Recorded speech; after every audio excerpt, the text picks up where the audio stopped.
Então, eu vou dispensar vocês de, mais uma vez, repetirem uma boa noite. Noite especial, abençoada, preciosa, feliz. E, por conta de um ambiente diferente aqui, nessa noite, eu quero me limitar a alguns poucos comentários aqui sobre o texto que tem enchido o nosso coração nesses dias, que é um texto-chave a tratar do nosso tema dessa escola bíblica de verão. Interrompendo aqui os comentários que tem feito sobre o Sermão do Monte, hoje vamos repetir 2 versos que Pedro, num sermão extraordinário, célebre em Jerusalém, repetiu, fazendo alusão à profecia de Joel, do derramar do Espírito de Deus. Então, você leia comigo, por favor. Vou fazer poucos comentários aqui para, em seguida, nós orarmos nessa noite tão preciosa e bendita.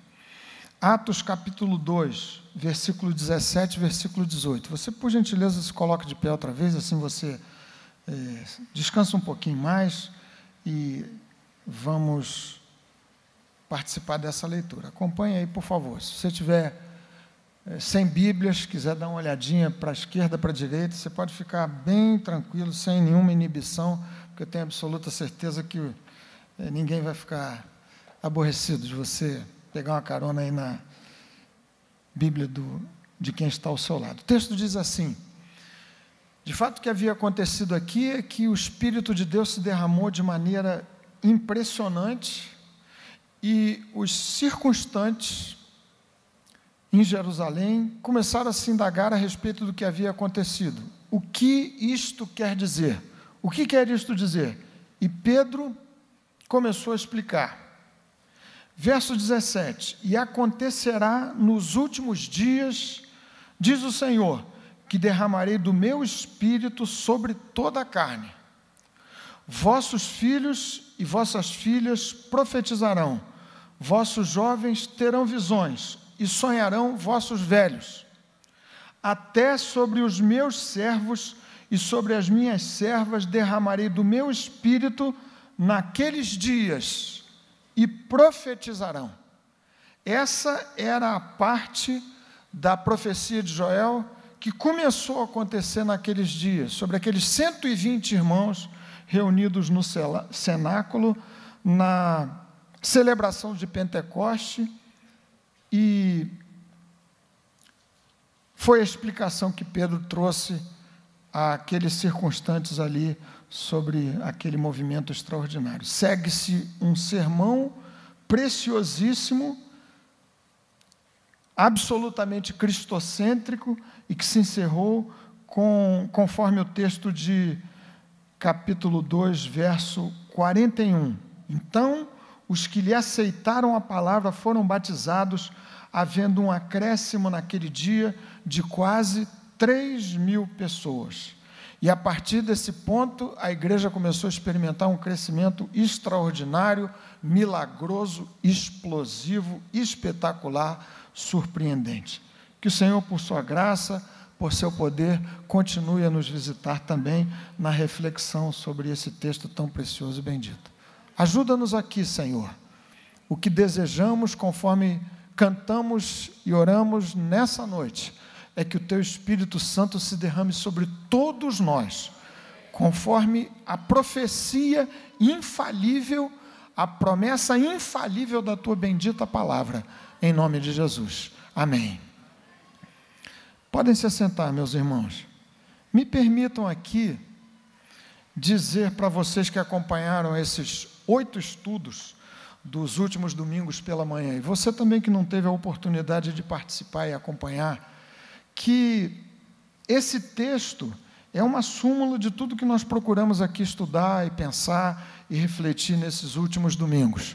A primeira questão que ocorre ao nosso coração, que nos ocorreu, foi a seguinte: por que, afinal de contas, clamarmos por um derramar do Espírito de Deus, tal como que se deu naqueles dias ali em Jerusalém? Afinal de contas, o que é que determina essa tão urgente e profunda necessidade? O texto responde a essa pergunta, verso 17 da profecia de Joel, repetida aqui por Pedro.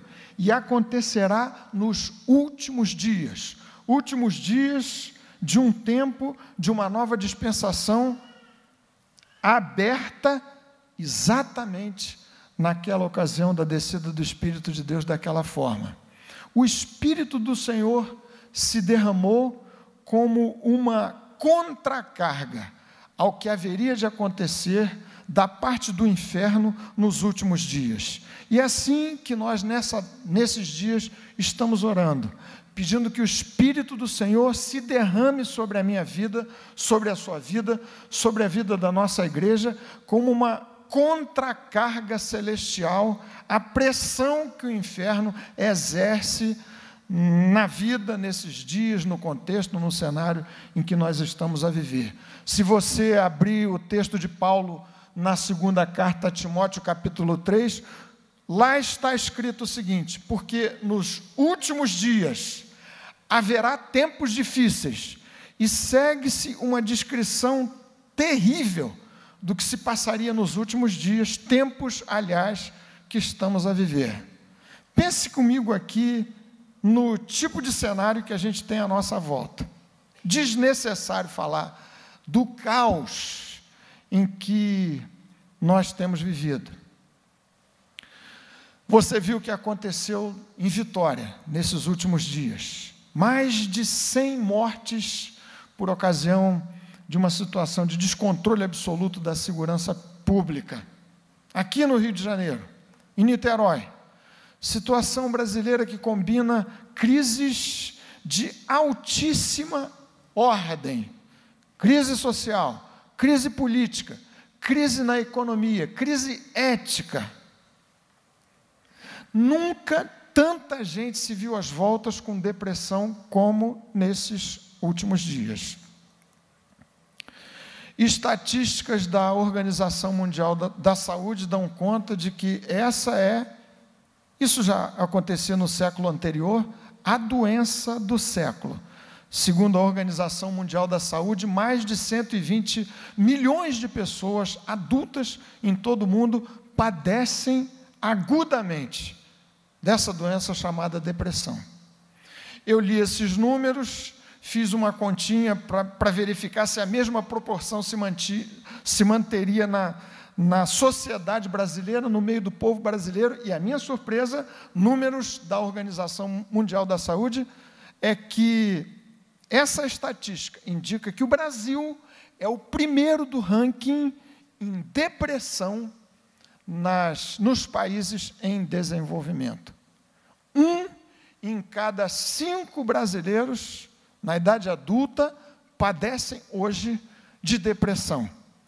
Mas nos últimos tempos, diz Paulo a Timóteo, haverá dias difíceis. O Espírito de Deus precisa se derramar sobre nós, sobre toda a carne, do povo de Deus, dos eleitos, dos escolhidos, nas nossas casas, nas nossas famílias, como uma contracarga celestial bendita a fazer frente ao avanço do inferno nesses dias contra a igreja, contra o povo do Senhor, estabelecendo esse caos que nós temos vivido aqui à nossa volta.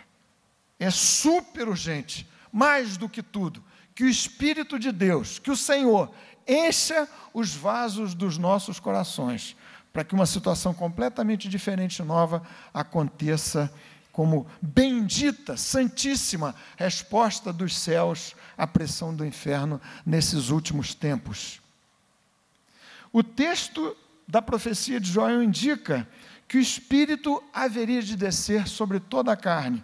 Você lendo o texto, lendo o contexto, avançando na exposição de Pedro, vai perceber que é uma referência a toda a carne dos eleitos, a todos os que haveriam de ser chamados, a todo o povo de Deus, a mim, sobre a minha vida, sobre a sua vida, sobre todos nós, povo de Deus, recebendo porções efusivas, abundantes do Espírito do Senhor. Por que orar, insistir, pedir que um novo derramar do Espírito do Senhor aconteça nas nossas vidas? Porque a profecia dá conta de um derramar amplo sobre todos, e só quando isto acontecer, haverá uma mobilização generalizada no meio do povo de Deus. A missão a que nós fomos chamados deixará de ser a missão atribuída a uns poucos heróis no meio do povo de Deus. Haverá de ser missão executada, exercida pelo poder do Espírito do Senhor, por todos. Espírito do Senhor caindo sobre todos.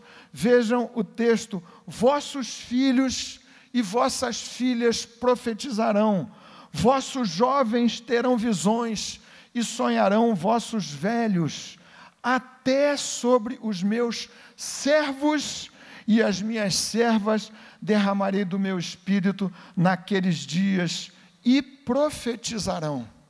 Um derramar do espírito nesses termos é a nossa maior urgência, a nossa maior necessidade, porque o espírito, ao se derramar desta forma, é o espírito que une, que reconcilia, que quebra barreiras intrafamiliares, que desfaz segmentos que não se toleram, eventualmente no meio da própria igreja e no meio do povo de Deus. É o Espírito do Senhor que traz unidade, que reconcilia, que elimina barreiras de natureza racial, de natureza social. É o Espírito de Deus que mobiliza a todos. O Espírito haveria de se derramar sobre toda a carne, sobre todo o povo de Deus, e é este o clamor do nosso coração, não sobre não sobre uns poucos, não sobre uns grupos, não sobre os jovens apenas, mas sobre todo o povo de Deus, sobre toda a carne. Esta é a bendita palavra do Senhor. Quando assim acontecer entre nós, não haverá mais igreja de alguns poucos. Como a gente tem dito aqui, o desejo do nosso coração é que a Betânia não seja uma igreja de nicho, que ocupe determinados espaços, ou que só ofereça espaço para alguns poucos. O texto fala de uma efusão ampla do Espírito do Senhor, quebrando absolutamente todas as barreiras, incluindo as barreiras etárias, como já disse, as raciais, as sociais, todas de qualquer ordem ou de qualquer natureza. O Espírito desce sobre todos, e é esse o clamor da nossa vida, do nosso coração, a nossa oração insistente diante de Deus nesses últimos dias. Mas existe uma terceira razão que esse texto aponta: por que insistir para que o Espírito Santo venha sobre nós dessa maneira, segundo a profecia de Joel e a promessa de Deus para o seu povo nesses tempos difíceis do fim? Porque só quando o Espírito do Senhor se derramar dessa forma, nesses termos e nessa proporção, os nossos sonhos espirituais, as nossas maiores aspirações haverão de acontecer. Vejam aqui comigo, você que é pai, que é mãe, de algum jovem, de alguns que estão aqui entre nós nessa noite, eventualmente que não estão aqui nessa noite, qual é o mais alto desejo do seu coração em relação aos seus filhos? Você que é pai crente, não é que eles estejam na presença de Deus, vivam diante do Senhor? Ou será que você aspira como pai, como mãe crente, mas por uma carreira bem-sucedida do ponto de vista da sua profissão, do que seu filho, sua filha, andem na presença do Senhor? Tenho absoluta certeza que se você é homem de Deus, que se você é mulher de Deus, a sua primeira e principal oração é que seus filhos vivam diante do Senhor, vivam na presença de Deus. Só se o Espírito do Senhor se derramar sobre todos nós. A bênção haverá de começar por nossos filhos. Vossos filhos e vossas filhas profetizarão.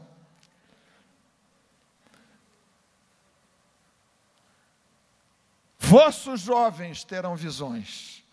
Não é esse o mais ardente desejo, a nossa maior aspiração, como pais maduros, aqui na nossa querida Igreja Betânia, Que o Espírito do Senhor se derrame sobre os nossos jovens, de modo que eles troquem uma visão secularizada da vida, que mire buscar, como fez Sansão, para sua própria tragédia, comer mel do cadáver de um leão, que é a representação do mundo, ao invés de abeberar-se da rocha da vida, da rocha dos séculos,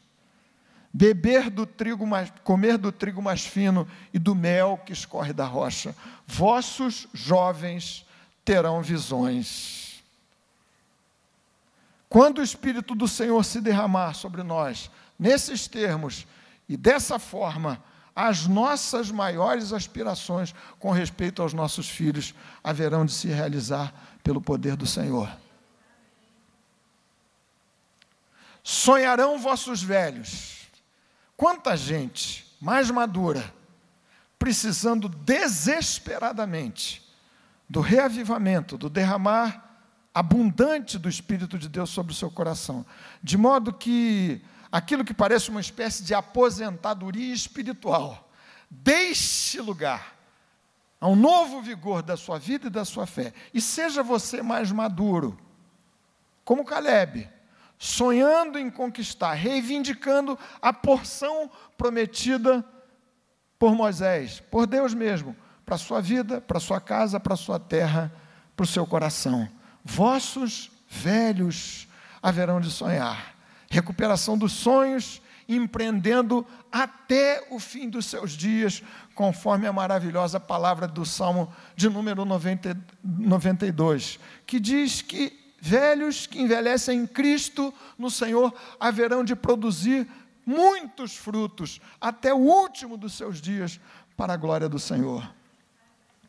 As nossas aspirações de termos uma igreja que seja inclusiva, que não seja uma igreja, como disse há pouco, de segmentos, em que alguns se sentem bem, outros não se sentem bem.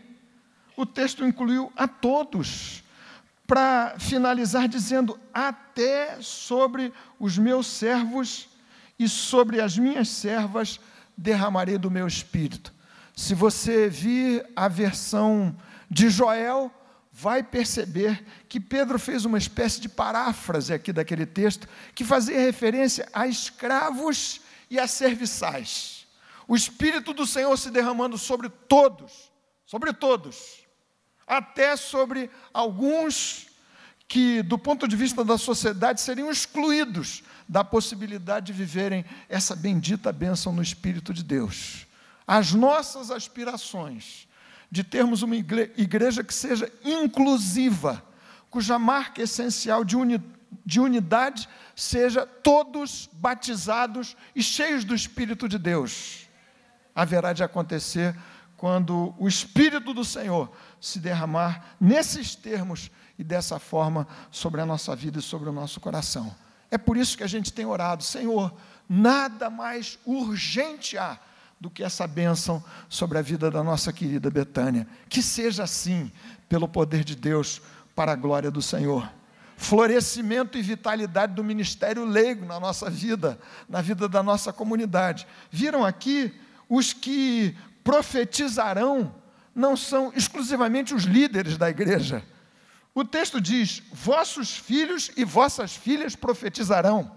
Vossos servos, os serviçais, os escravos, os que, segundo o viés da sociedade, seriam aqueles de menos valia, de menor valia, profetizarão.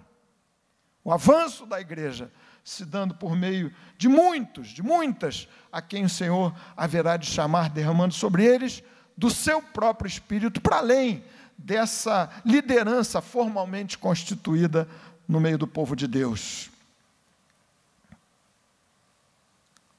Meus queridos irmãos, nós vamos orar, mas uma das perguntas, seguindo-se a essa, por que, afinal de contas, orar, insistir com Deus, para que cumpra-se outra vez sobre nós a sua palavra, quanto ao derramar do Espírito de Deus sobre a nossa vida, sobre a vida da nossa igreja, das nossas casas. Por que fazer assim? Por isso que dissemos aqui, contra a carga celestial, ao avanço do inferno, Espírito que desça sobre todos nós, a nos unificar, a fazer de nós todos um só em Cristo. Nossas aspirações mais profundas e intensas se realizando em Jesus. Segunda pergunta que me ocorre, que nos ocorreu aqui nesses estudos: em que condições, afinal de contas, o Espírito vem? E durante todos esses meses, compreendemos aqui que essa é uma decisão soberana de Deus. O Senhor definiu tempos e épocas. O Senhor determina o ponto, o tempo, segundo o seu próprio cronograma, para visitar seu povo e sua igreja dessa forma, nesses termos. Essa é uma face da resposta. Por outro lado, a palavra de Deus insiste em dizer que há uma atitude própria, típica, característica de momentos em que o Espírito Santo se derrama dessa forma sobre a vida do povo de Deus. O que aconteceu com essa gente aqui é sempre a combinação explosiva da palavra de Deus, pregada com integridade, no poder do Espírito Santo, e de uma resposta assertiva dos ouvintes.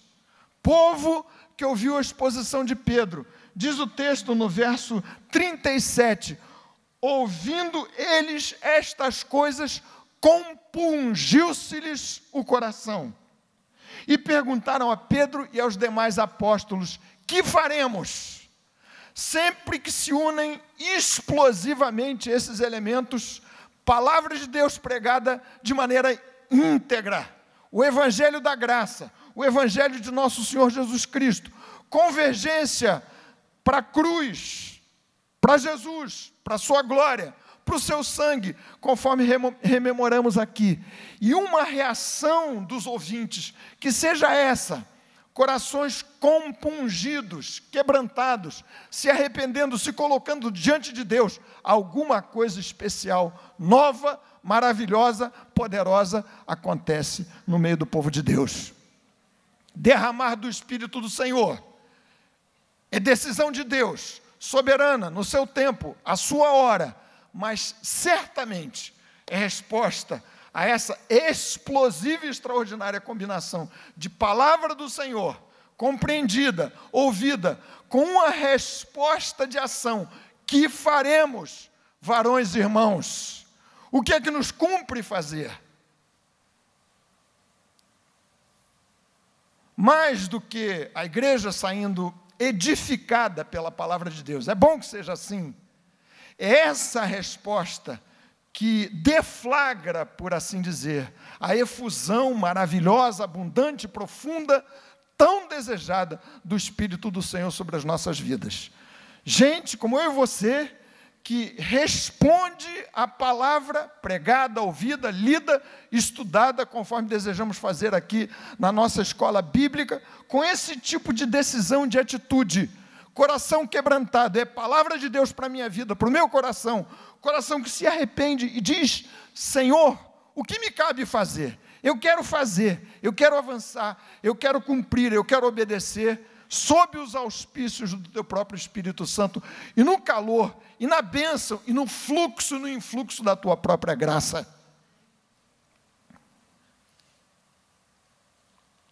Nós temos tido aqui na nossa igreja uma reação tão boa, espontânea, abençoadora, de aplaudir várias vezes as exposições bíblicas que são feitas. Reação que, para mim, é a expressão natural de assentimento. É como se as nossas palmas fossem o nosso amém ao que está sendo exposto.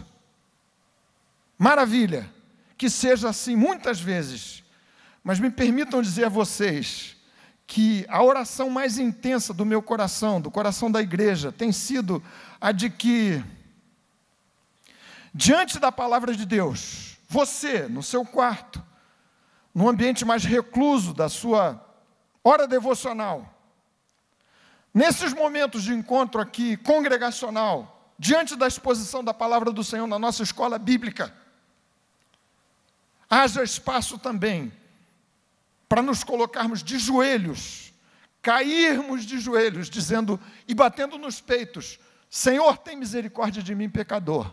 O que devo fazer como resposta aos apelos e ao clamor do teu Espírito por meio da tua palavra?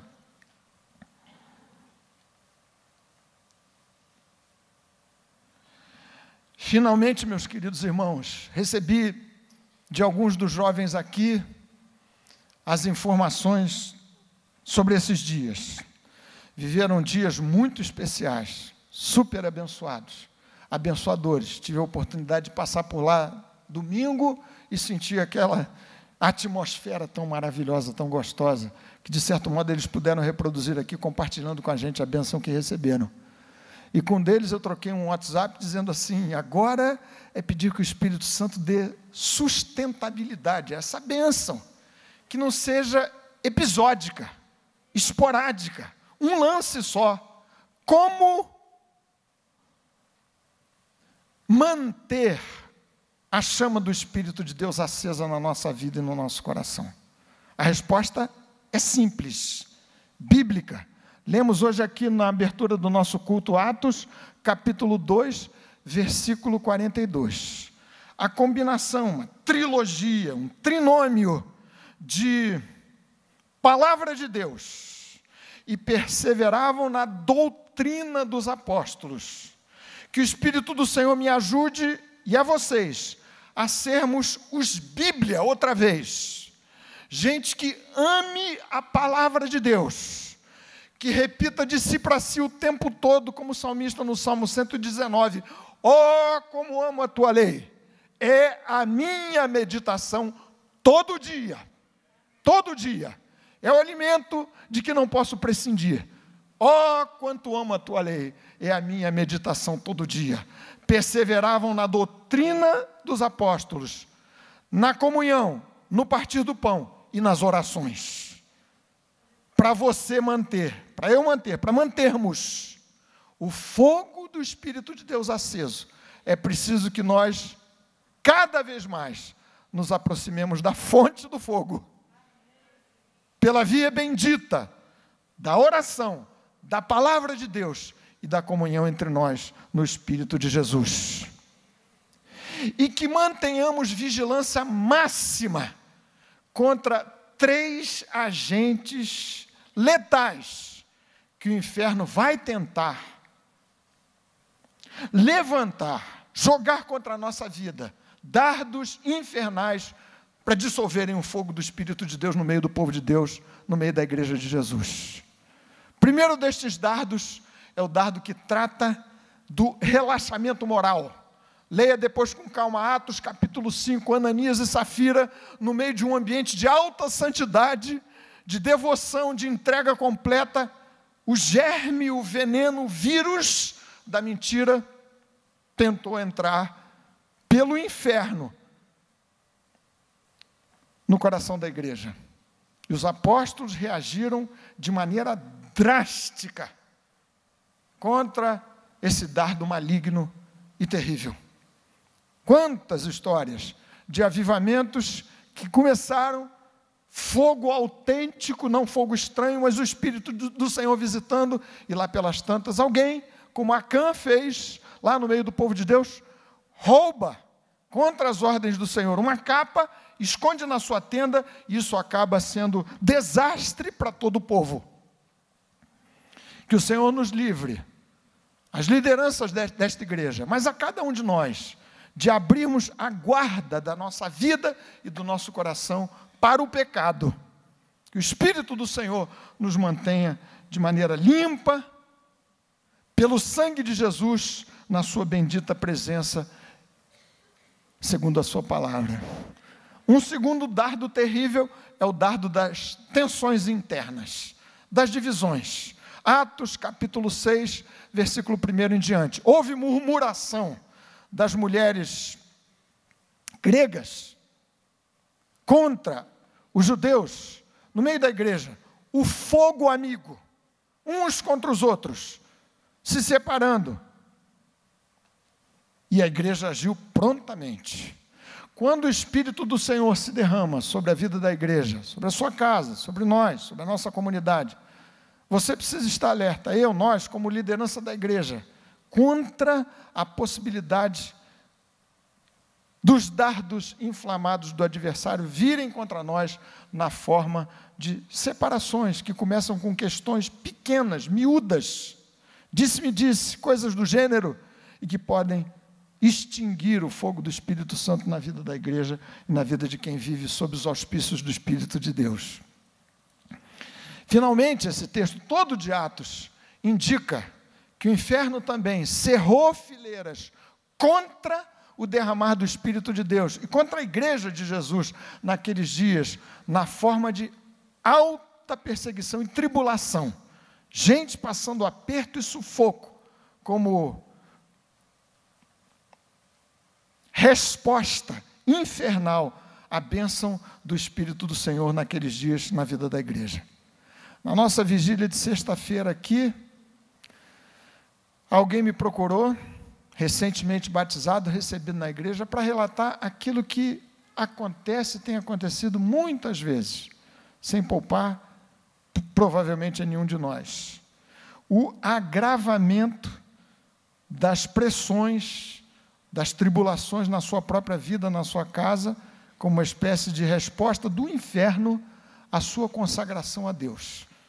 Batizou-se, se colocou diante do Senhor, e ele me disse, parece que as coisas têm apertado, na casa, no emprego, com os filhos, tantas situações graves e sérias, para diluírem o fogo, para apagarem o fogo no seu coração, na sua vida. Assim aconteceu. Estevão foi perseguido, Atos capítulo 5, e dali em diante, severa perseguição, alta tribulação, enchendo ali, aqueles dias, a vida da igreja.